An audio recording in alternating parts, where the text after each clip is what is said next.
皆様こんにちは、みえちゃんです。はい、昨日ねついに出た Love Like This の MV 動画のね例によってね勝手気ままなはい迷路横道だらけの解説に入りたいと思います。昨日ねこの Love Like This の動画のリリース前にねインスタのに風さんのね意味深なコメントが入ってましたよね。そして夜ね動画が配信されて、そしてね見た感想なんですけれども、タバコ本当に吸ってたねここはシガレットじゃなくてね、ちょっとがっかりしちゃったけど、見た後ねもうしばらく頭真っ白でしたよどこが初対面だって感じでしたね。はい、アイアムソーリーヒゲソーリーです。夫婦みたいにもね見えるし、姉さん女房がねそれになんか切なかったですね。風さん事故に見せかけて最後はめられちゃったの、あれなんか切ないね。これ悲劇のストーリーでしたね。パッと見ねラブソングだったとも言えると思いますよ。はい、潔く認めます。はい、もう完全に私の予想は外れました。風さんしっかりね、はい、ラブソング作ってました。はい、これから独房に入って反省します。もう風さんの曲の解説はやめますなんてね、嘘です。これね一見ラブソングなんですけれどもね、実は重大なメッセージが入ってました。なのでね予想は当たったっていうことになるのかな。でねものすごいたくさんのね要素が入っててね、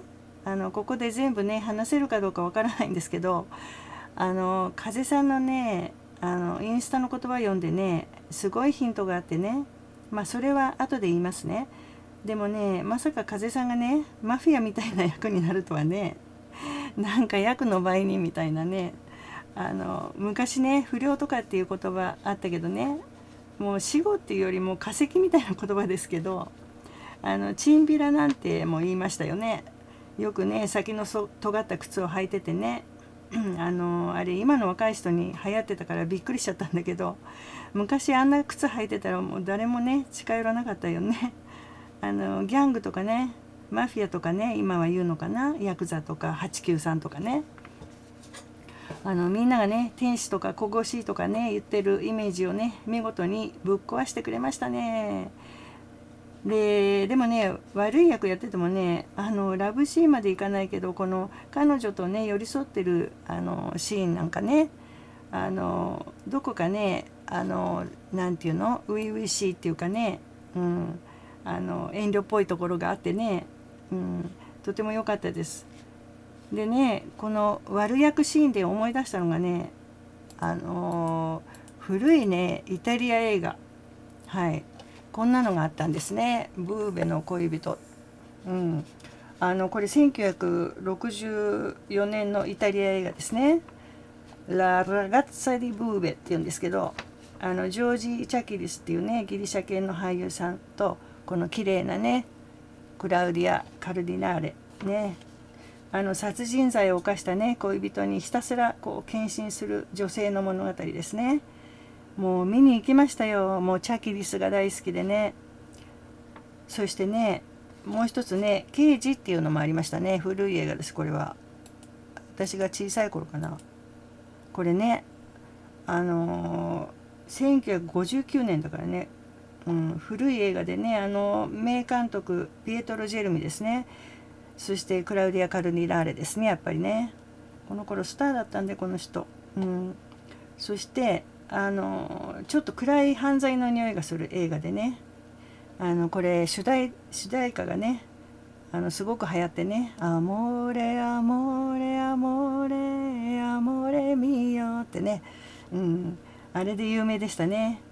それからねなんといってもこの頃はこれですね。はい、アラン・ドロンの太陽がいっぱいね。これはフランス映画ね。これも犯罪を犯した青年の物語。1960年公開かな。あの頃はいい映画いっぱいあってね。これも名監督のねルネ・クレマンですね。この主題歌もね流行りましたね。タラララララララララララララっていうかな、うん、でね、私の亡くなった主人はね、若い時ですよ、アラン・ドロンプラスジョージ・チャキリス、はい、割る2って言われてたんですよ。あのね、でもね、50過ぎたらね、別人28号になっちゃってね。このギャグわかる？分かったらかなりお年頃なんですけどね。はい。でね、思ったんですけれどもね、風さんはこの頃の映画絶対片っ端から見てるんじゃないかと。はい。まさにお父様やね、お母様の若い頃の映画ですけどね。この舞台ね、どこでしょうね。イタリアかね、フランスかシチリアかね、ジュネーブの近くのね、フランスの村にもね、こんなところあるんですけれどもね。そしてね、インスタの言葉なんですけれども、What is the purest form of love? 愛の最も純粋な形とは何だろう？ And the sublime bliss that flows from it. そしてそこから湧き出る至高の喜びとは？ I guess I don't know it yet, but in this song I pretended I did. まだね、自分はそれは分かってないけれどもこのね曲では分かったふりをしていると。このね purest form of love っていうね言葉で分かっちゃったんですけど、これってなんとヒンズー教の神話にある教えの言葉なんですよ。その神話というのはね、クリシュナという神様とラーダっていうね愛人の神様のストーリーなんです。でね、このインド人ならね知らない人いないほど有名な神話でね、クリシュナっていう神様は青い肌をした美少年の神様でね、このねグレイスにも登場していたこの神様なんですよ。そしてね、私の好きなクリシュナムルティもね、このクリシュナ神にちなんでその名前になったそうなんですね。クリシュナ神はね、愛とか慈悲とか喜びを象徴してね、人間に愛と幸福をもたらすと信じられています。インドのね超有名な聖典バガバットギーターっていうのがあるんですけど、私も愛読してますが、そこにも出てきます。でね、クリシュナとラーダの関係はね、クリシュナとラーダどっかに出しといたんだけど、これですね。この関係は愛の最も純粋な形って言われてるんですね。この言葉はほらインスタで風さんがまさに言ってた言葉そのままなんですよ。愛の最も純粋な形 The purest form of love なんですね。そしてこの恋人のこのラーダがね、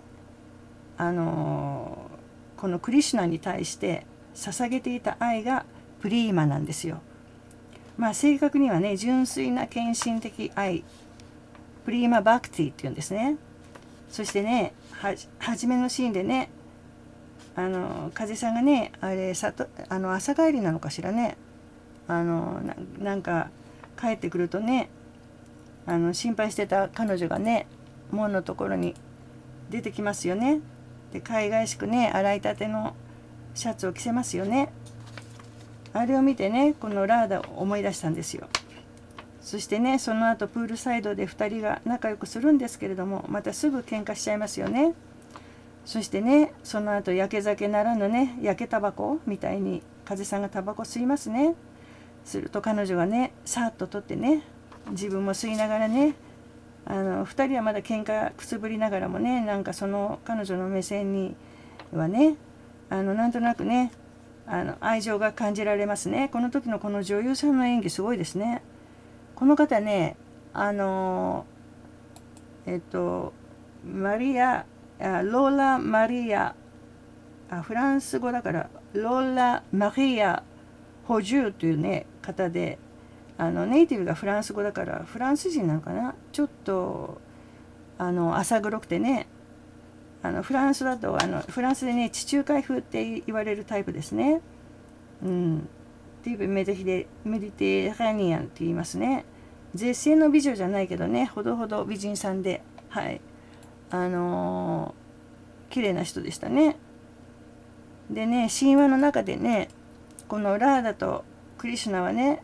いろんな葛藤やね苦しみを体験しながら、それがねサーダナって言われるんですけど、サーダナって修行なんですが、そういうものを通して最後にはね個人的な愛が神の愛へと変わっていくと。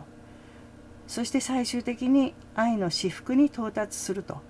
まさに風さんがインスタで言ってたブリスのことなんですよ。そこに到達するっていう物語であり教えなんですね。だからねインスタのその and the supreme bliss that flows from it、 そしてそこから湧き出る至福の喜びとはっていうところですね、風さんの。でね、動画でもね2人は口喧嘩をしながらね、この恋人は悪い仲間に入ってる彼を心配してますね。そして仲良くしてた頃のね回想シーンね、はい、このね2人の映像はねまさにねラーダとクリシュナのねこの伝統的な絵にそっくりなんですね。でね、人が本当にね恋をねし始めの頃ってね顔を出しませんよね。まあ可愛いこぶってんのかもしれないけれどもね、自然にね顔を立てないですね。そして恋をしている時は何を見ても美しいですよね。景色もね周りの人もみんな自分たちをね祝福してくれているように見えます。これってねまさに悟りの状態なんですよ。神様状態ね。恋人同士ってねだから本当に美しいです。だけどね自我があるから、先日の動画でも言いましたけれどもね、連れ添った夫婦もねちゃぶ台ひっくり返したりね、茶碗が飛んだりね、なんかの揉め事がね起きますね。だけどね喧嘩とか病気とかね人生の試練に耐えていくうちにね、お互いを思いやることで本当の愛に目覚めていくんですね。そしてねお互いに自我から解放された時にね、初めてクリシュナの言うプリーマナンダにね到達するっていうことなんですよ。そしてね最後に風さんがバーのようなところからね電話をかけてますね。あれってね想像の域を出ないんですけど、何か自分の身の危険を感じてちょっと遠くへ行くとか言ったんでしょうかね。そのあたりね見る人の判断に委ねてますけどね。でこれで分かるのはね、人生いつも何が起きるか分からないっていうことですね。人はいつかね別れなければならないっていうことです。そしてねこの4分ぐらいの短い動画の中でね表現されているのはね、人間の男女の愛がね自我の愛で結びついた人がねいろんな試練にあってね、時々お互いに至福を味わいながらもね、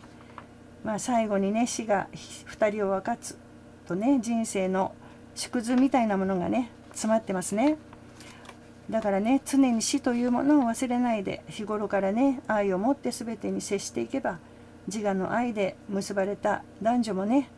クリシュナとねラーダみたいになれるっていうことですね。はい。最後にはねその意味ではねこの動画はね反面教師っていうかね、死がやってくる前に気づいてっていうね、いつもの風さんのメメントモリですね。いつか死が来ることを忘れないで、だからね精一杯今を愛に生きようっていうメッセージですね。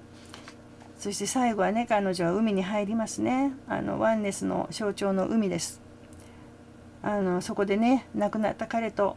一つになってね動画は終わりますけれども、やっぱりねこの結末を見るとね風さんちっともブレてないですね。はい。満ちていくのね欧米向け短縮版みたいな、はい、映像もねかなりレトロでね公衆電話とかあったり、はい、もう存分に楽しませていただきました。はい。てなわけでね今日も完全に頭の狂った解説をお送りしてきましたけれども、皆様いかがでしたでしょうか。これからもね風さんの曲を通じて皆様がね日々心穏やかに楽しく生きられるヒントをねシェアしていきたいと思います。